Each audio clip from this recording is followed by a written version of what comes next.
Okay, so you want to do a podcast series? Yeah. All right. So first off, in game, what makes you want to do this? Well, for starters, I want to be better at speaking my thoughts out loud.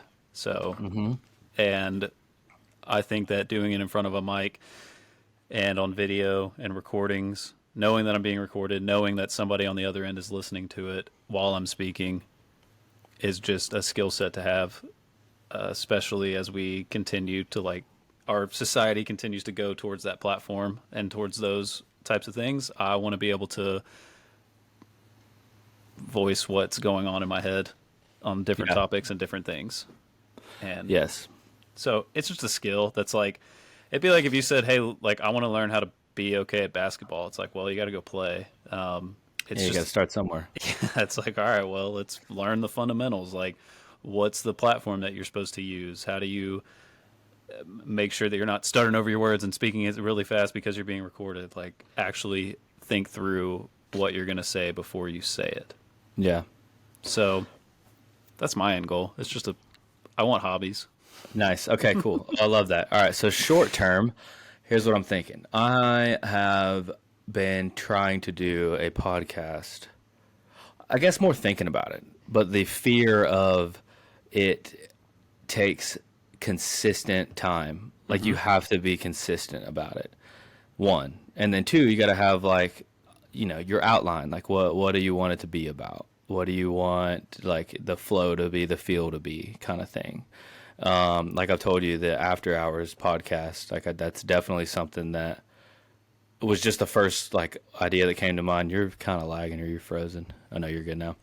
And that was just going to be like anyone that wants to come on. And then we just basically our happy hour, like that happy hour that we have is kind of the vibe that I would like for it to be, except not work related. But then beyond that, I want different ones too, like multiple avenues. Josh and a couple others want to do after an NBA game, like NBA finals, just do a 10-minute, 15-minute post game talk show kind of thing. But that was what made me excited when you said that, because it was you're like, let's do a podcast for it. I'm like, yeah, that'd be dope. Even if it's I don't know, we just give it 6 weeks of time, and then each episode we basically just every Sunday afternoon we're like, all right, we're gonna hop in. This is our hour to record together, and just chat, talk about whatever. So it's cool. I think this first first time here is gonna have to be more of us officially collaborating and talking about what we want to do or the vision for it. Yeah, I agree. I think I'm just trying to figure out, when you ask me what does it need to be about, and just trying to think through ideas and what are my strengths, what do I know, could I just speak on topics. I do think I'm better at interviewing people, just because of my nature of just when I talk to people, asking questions and just getting to know, because I'm curious and interested in people's lives and background, and I just want to learn more. And so I think if I was going to do something, it would be very interview style based, of bringing someone on and then just making the focus about them. But yeah, so it wouldn't be I'm going to be discussing a specific topic. You're more diving into whoever you are interviewing. Yeah, I'd rather just pick the brain of somebody that I know or comes on. I think I would rather do that. But I don't know what it's geared towards, it could, and I don't know if it has to be towards weights or anything. I've always thought it would be awesome, and even here, I've typed out a ton of questions. I could interview you in the lens of weights in a way, or of just how we had thought through kind of bringing an installer on and just being all right, tell me your story, first install, all this stuff, and then just go through and shoot the shit about that. But then again, that might be limiting, is doing that. But Not regardless, necessarily. It's like, a good start. okay, yeah, and that's what I thought. I was like, okay, this would be a cool start Yeah. because my goal isn't to have something that takes off by any means or do any. It's just more No. like my goal is to just learn how to do it and how to how to speak and be entertaining on a microphone and a video. So regardless of what Yeah. it is, doesn't No. matter. I love it. Yeah, you're gonna learn a lot from it, and it's not necessarily about getting the views as much as it is Yeah, I about don't care. doing it and having fun with it, and it being entertaining to you. Because that's where you got to start, you know. So let's. Here's what I'm thinking. Let's do that. Let's do that. Just run through whatever you got, and just that'll be our day one. And before we put out any podcasts, we got to shoot like 3 or 4 before we start releasing them. You know. Yeah. Do you want this to go like where this is your thing? I'm the first guest, and then you do it one on one with someone else, or do you want me to be a part of it, and then you come up with the questions, but I sit here, I'm part of the process of it. I mean, we could literally start with our weights guys.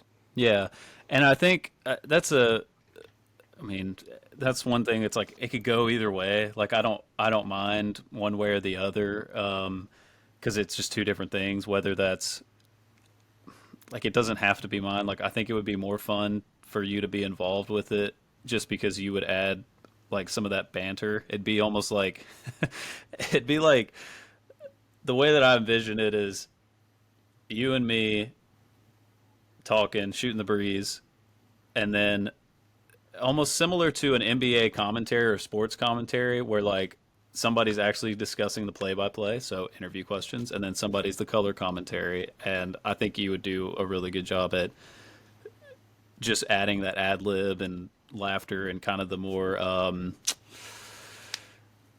oh, I don't know. You're going to be more well, Off I the can't. cuff. Yeah, Yeah, so off the cuff I'm with some things. So I'm on board. I love it. okay, Let's do it. Let's but let's run several episodes of but this. that was the thing where I didn't know if you already had something like that getting started. Like you had mentioned after hours and like bringing somebody on and already being a duo thing. So I was like, well, I don't want to intrude on Got, that if you're trying to focus on that. Like I I got would nothing. rather. Okay. I got nothing but Um, the ideas about it, and then I just need to get going with it. So this is a perfect opportunity to just learn from it, and then yeah, we'll just go from there. I mean, we'll come up with a title, like I said, Two Brothers in a Podcast, yeah. or just That's Two Brothers, well, or figure something. Um, yeah, we can brainstorm titles later, but it's more of like, yeah, I see it being like kind of a dynamic duo in that sense where the episode starts out with just us kind of talking about life, like just natural, like how you been, like what's going on, like just doing that and be like, all right, super excited for our first guest today, and then somebody comes on and it's like, all right, what's up, like dude, how you been, like, and then straight up, I'll have interview questions. Obviously, you'll have things to ask them from there, but you're kind of more but I'll be able to structure it a little bit as it goes. yeah, And it's so even perfect. just as simple as like, all right, we're going to start from the beginning. Like, tell me like, how'd you hear about weights? And, like, who interviewed you? Like, who was that? And then like first team, like, what was your first impression when you first got started? Just like little things like that. And then just transition into bigger picture. And then like, I had the idea of like some of the last final questions, like always having one or two. It's similar to like the Bigger Pockets podcast. I love that at the end of every episode they say, what is your top business book, like what is your top real estate book, what is your, so it gives like the users that. And not that I'm trying to like see that, but I just mean like I want questions like, all right now, I mean if it's an installer, if it grew to be in a different department, that'd be cool. But for instance, it'd be like, all right, your top 5 install team right now. Like you're going out, who's it going to be? And like surprising them with some of those questions, but they know it. And so they're like, ooh, like, all right, I'm going to have to go with so and so, so and so. Like Yeah, those types of questions that like I think would just be funny, and it'd just be like, yeah, that's a good one. Like it seems like that's a trend is Johnny's on everyone's team. Just yeah, like what is that about? yeah, And so really just doing something like that for fun, and to just be diligent with it, and then yeah, so yeah. I'm all in. Let's do it. Let's yeah. So we'll start now. I've got 20, 25 minutes Okay. before I'm taking brew on again. Okay. But let's do it. I mean, this is just the first one that we're just brainstorming, trying to figure out how we like to see it go, the flow of it, and then we just evolve from there. And I'm so in for this. Like, would love to just start with all the weights guys, and then we can bring on different guests as it goes on. But Yeah. it will be. I mean, we've already got this community of people that all know each other, so it'll be a cool thing to do, anyways. Yeah, for sure. All right, you got 20 minutes. You ready? Born ready. I don't really know what I'm doing here, but thanks for coming on, Lance. I'm glad you joined this. Honestly, we're just going to kind of shoot the breeze a little bit, but naturally talk about a little bit of work because weights is a big deal. It's a big part of both of our lives. Oh, yeah. So, are you ready? I'm ready. All right, so bring me back to the beginning. All right, I really want to know your weights story. Okay, so describe to me where and when you first heard about weights. I first heard about weights in, I think it was July, might have been June, whatever. Those are minor details. 2017. Don't get into the weeds, just big picture. Was it a Tuesday or a Thursday? I can't remember. It's 6 p.m. I arose and woke up. So I went on a bachelor party with my college roommate, Tyler Berlin.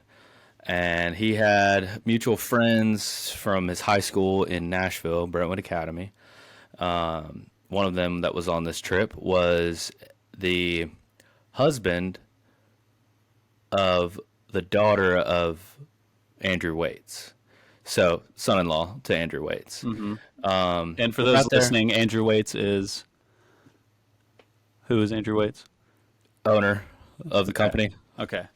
Part owner. Yeah. Rob Ratterman, CEO. Andrew Waits is the money man. But yeah, so we're on that bachelor party. I'm in the midst of, I don't know what the hell I'm doing with my life. I had just quit a job in sales, IT sales, and I dove back into the restaurant world. I'm back in the restaurant business, and I was kind of shooting the shit with this guy on a boat, and he was like, "Yeah, so my father-in-law has this company that he's doing business with, and there's a potential like install coming up soon. Maybe you want to get involved, whatever." He had heard me talk about like, yeah, I'm just in the restaurant business. I have no end goal. I graduated with a kinesiology degree and wasn't taking that anywhere. I wasn't going to PT school. I was just tired of all the school and everything, and just had no goal really. So I left that bachelor party. About a month later, he texts me and he tells me what I would be paid to go out on this gig, and I would probably be on the road. It's going to New Jersey for, I don't know, a month is what the initial period was. And then he also invited my other buddy from school, Joel, but Joel turned it down. So I'm at the restaurant, I'm at Bricks, and like after the shift, I'm like, all right, so Josh Conley was there, and I was like, all right, dude, so I've got this opportunity, and we can go make this money. Seems like a pretty good paycheck. Maybe we can just bounce out for a month and then come back and do the restaurant afterwards. And Josh sitting there with me eating Parmesan chicken pasta, and we were like, he was like, yeah, I got nothing going on here. Let's do it. So that was the beginning of the next 6 years of my life. Okay, so walk me through this. You're on a boat, and I don't think you mentioned the guy's name that you were talking to. You just said son-in-law of the daughter of Andrew Waits. Yeah. But how did he describe this company to you? Did he just say, "I've got an install. Might be going here, and here's what you're gonna make"? And you were like, "Yeah." What was your first impression of the company? I had no clue what the product was or what the install was about. In my head, mentally, before I got on a flight to go, I thought it was going to be like a Silicon Valley, like Google environment. Like I didn't even know that we were installing anything really. Like it was just, hey, here's this gig. This is what you're going to get paid an hour, and there's going to be probably 60 or 70 hours a week. So I just did the math and then was like, yes. So kudos to Josh, because you're sitting at a restaurant and it's the story of this company is being trickled down even further to Josh. And it sounds like all you told him was, you're going to be making this much money. And he said, yep, let's do it. Yep. So it's driven money. It's just the money. Yeah. It's just driven full money driven. So At who? that point, I'm making like $100 a day at the restaurant, and like Yeah, that doesn't cover the bills. Like I was paycheck to paycheck or day to day. Like, do I have enough money to eat and kind of thing. yeah. So, You're hearing about this new opportunity that you could go make $100 in 4 hours or 2 hours even. oh yeah, we had a common joke while we were there. We're like, hey, we just made what we made in a day, taking a shit. Yeah, yeah, absolutely. I'm wiping my ass with 20s now. Yeah, like it was more money at the time than I never even dreamed of. Yeah. So how did you, like, who interviewed you? Did you end up filling out a resume or submitting it, or was it just as simple as like you texted this guy and said, "Hey, I'm interested," and they got you in touch with who? Chris MacArthur. Okay, so Chris MacArthur interviewed you. There was no interview process. It was just Chris was the one I dealt with, him and Katie Stein. And then both Josh and I flew to New Jersey. First time getting in a hotel, Hilton, walked in. We were like, this is dope. This is a nice setup. Day one came Amazon facility, and Andrew Waits was there. Shook his hand, biggest hands I've ever shook in my life. Big hands.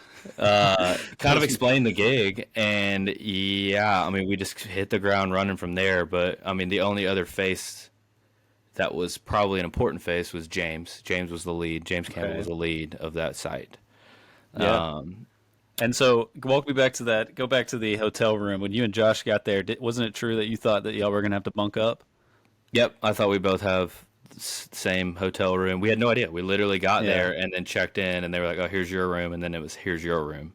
Like no clue. I bet that was a sigh of relief. Just Oh yeah. Yeah, I just didn't expect it. Honestly, it was like I can't believe that I'm even in this position. Like it was like there for several weeks there, it was like cloud nine. I can't put that into words, especially after 2 weeks of working it and then getting that first paycheck. It's the biggest paycheck I ever made in my life. I'll never forget. Me and Josh were like so high on life that we found the tallest building within walking distance and just went and got on top of it and yeah, walked around the top of it. king of the world. King of the world. Yeah, I was like, oh man, like this is like I'd never felt this way in my entire life.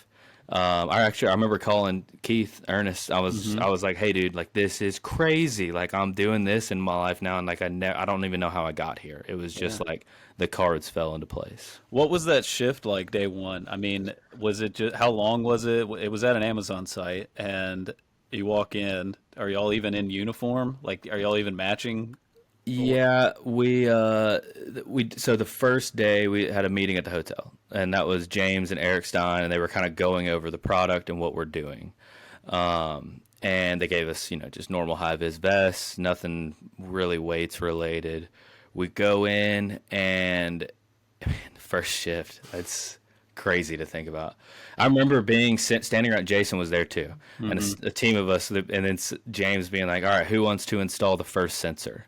Ooh. And being intimidated by it because I was like, I have no idea what to do. Like, I don't know. And all it was gluing it on, Yeah. like it's a very Yeah. simple process. But like at the time, it was just so foreign to me. I was like, oh man, like this is crazy. But yeah, it was day one was at the hotel, them explaining it all. And I still didn't really know. It was so much just flying by the seat of your pants. I mean, it was a totally different time than it is now. Yeah. How many people were on that team? Like, how many were installing that on that first one? 8 to 10. Oh, wow. Yeah. And of that 8 to 10, who is still around? Jason, Josh, James, Eric. Okay. I think that's it. Really? Yeah. Were the other five people just like were they tough to be around, or where did they just not? Um, They just couldn't cut it. so kind of like what Jason came from a third party company. So it Got was it. like a vendor company coming in, and he was actually making less money than Yeah. the rest of us. I don't know if it was just cuz like we were drafted from where we were or what. There was that site going on in New Jersey and then another one in New Jersey. It was EWR4, EWR9. Yeah.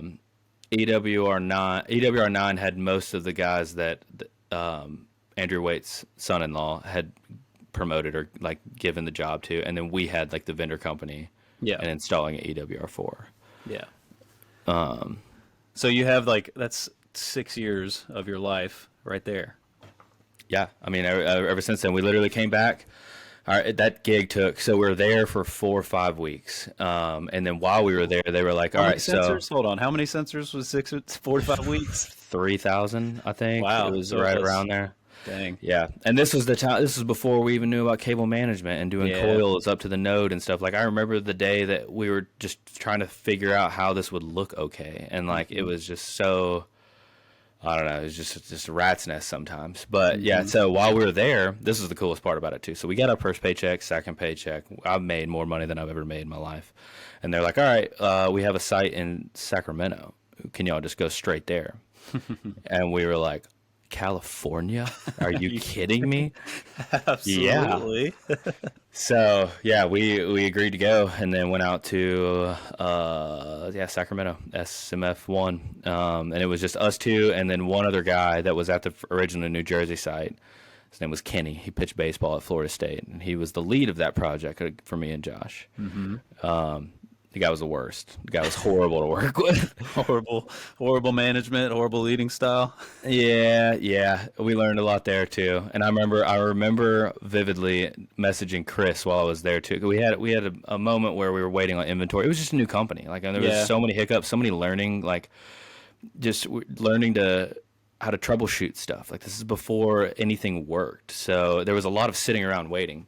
Yeah. And I remember being like, "Hey, Chris, so is there any chance that we can rent a car and then go see the Golden Gate Bridge or something?" Just because, a lot of that time in the troubleshooting days was 3 or 4 days, just kind of hanging out, Just waiting waiting around. on, yeah, the developers to let you know what to go fix or touch up. Hmm. So we did that, and then peeled out of that site. I think it was 8 weeks. We were eight Dang. weeks in on the road and came back. Came back not expecting to ever go out again. Came back, Really? went back to Bricks. That was over Christmas. And then January comes around and they were like, we signed 17 Amazons or Oh something my like that. gosh. Dang. Yeah. So that was, yeah, that was exciting. I mean, after you finished though, you were like, even that whole stint having a bad team lead in that project, like you wanted to keep doing it. The money was too good. Yeah, it's hard There to was leave. there was definitely several moments. We went from EWR4 to EWR9 to SMF1. EWR9, we went there to fix how bad they messed it up. And I remember looking at Josh and being like, so this isn't worth it. This sucks. Hmm.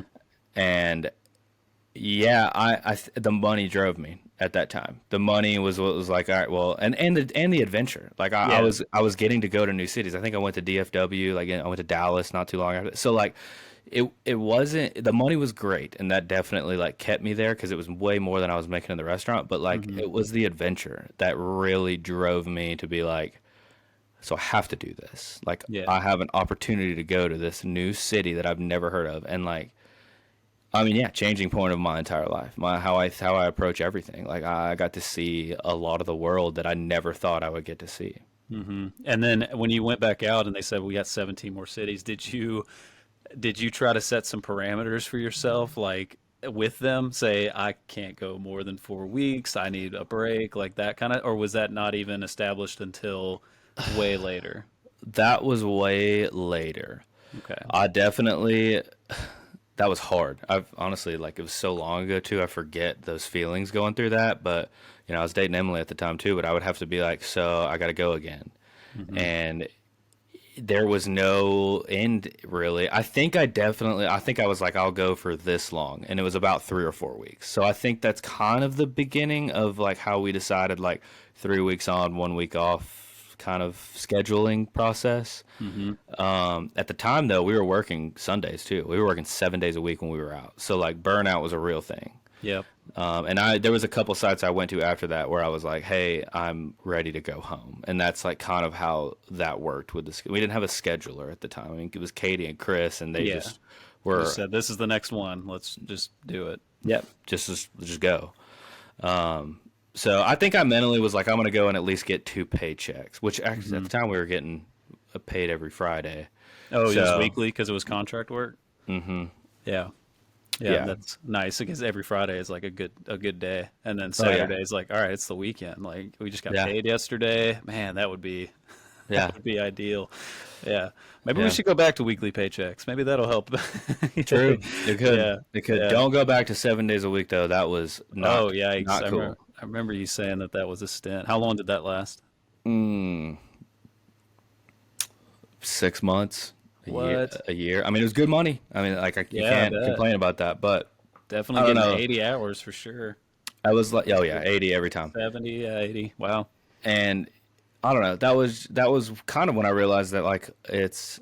I mean, you could always have more money, but like you need that day. You need that Yeah. one day off to really kick the drive back up. And whatever your drive is, like yeah, some people just want to work the hours, whatever. But like to get that break and go experience the city you're in, or chill with the people you're around, like you develop way more care and love for it than you Yep. would if you were just on site the entire time. For sure. For sure.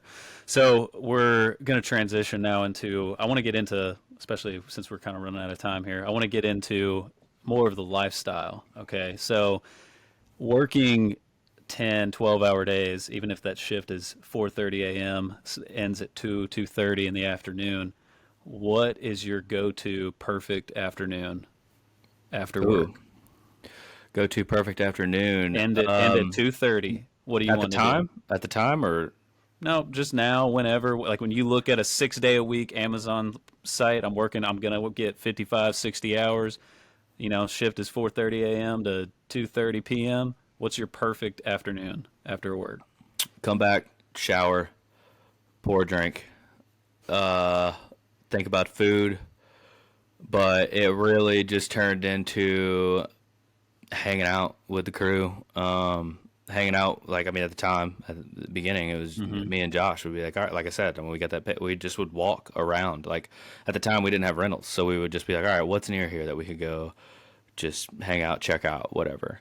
Um, yeah, I mean, we watched a lot of. We just hang out in the hotel, watch like Yeah. YouTube videos, or we got big on Big Dolls TV, which he does a lot of pranks and Hmm. whatever, and just kind of shoot the shit. It's hard. It was hard for sure. It definitely it was. I'm glad it happened in my younger years, because working from 4:30 to 2:30 in the afternoon, 3 in the afternoon, and then getting off, and then knowing you have to wake back up at 4 Hmm. a.m. for another long shift does not really allow for the kind of fun that I'm looking for. Yeah. So I It takes a definitely lot of think, discipline, that's for sure. dude, there was so many nights I'd go back to my hotel and it'd be 7 p.m. I'd throw a dip in, and then I would wake up at 3 a.m. with that dip still in my face Oh my because gosh. I was exhausted. Yeah, Yeah. pure exhaustion. But also, you're riding a high, dude. It's a new Hmm. job. You're in a new city. Like, it's nothing like you've ever experienced before. There is something so satisfying about getting up early and working 10 to 12 hours, and like in the afternoon it's still daylight, mid-afternoon, Yep. and you're just like, wow, I just got 12 hours done. Like, well, let me, there is like a high to working hard sometimes. Like it can be exhausting for sure, but there is a high to it. Yeah, I just unplugged my mic. Sorry. Yeah, dude, I can't tell you how many times I would wake up at 4 in the morning, and then the first thought that crosses my head is, as soon as work's done, I'm coming back. I'm going straight to bed. Hmm. And sure enough, 2 or 3 p.m. rolls around, and I'm like, well, Classic. I have all the energy in the world. Like, Yep. great day. Now it's time to hang out. Like, Yep. We disc golf, we pool. Like, I don't care if it's winter, whose room we hanging out in. Let's go to that bar across the street and just hang yeah, out, man. Just yeah. good old fashioned conversation. All right, so you've got a 4 week install, and it's going to be 4,000 points. Team of six, you're one of them. Who is your next five? And you got to deal with them for 4 weeks. As far as productivity on the job, lifestyle outside of it, who do you want? Your top five? Okay, I have parameters I gotta ask. One, is it current pool of people? No, Any all time? all time. Am I limited to one lead? No, Anyone? anyone. Okay, so the answer is Josh.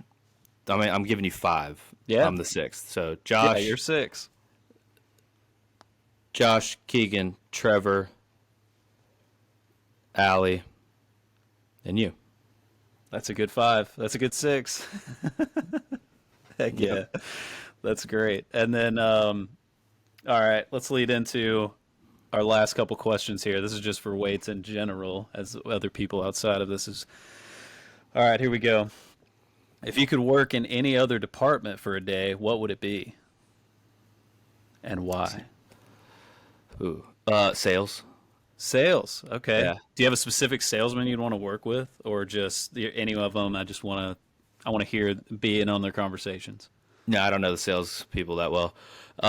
But sales, because I've done it before, and I'm curious to know how that environment is. I hated it when I did it, but this is the first job I've ever had where I believe in the product and the people, and I'm curious how the whole process works, because knowing that was the biggest thing. And when I worked in sales last time, the product didn't work, and I Yep. wasn't a huge fan of a lot of the people I was around.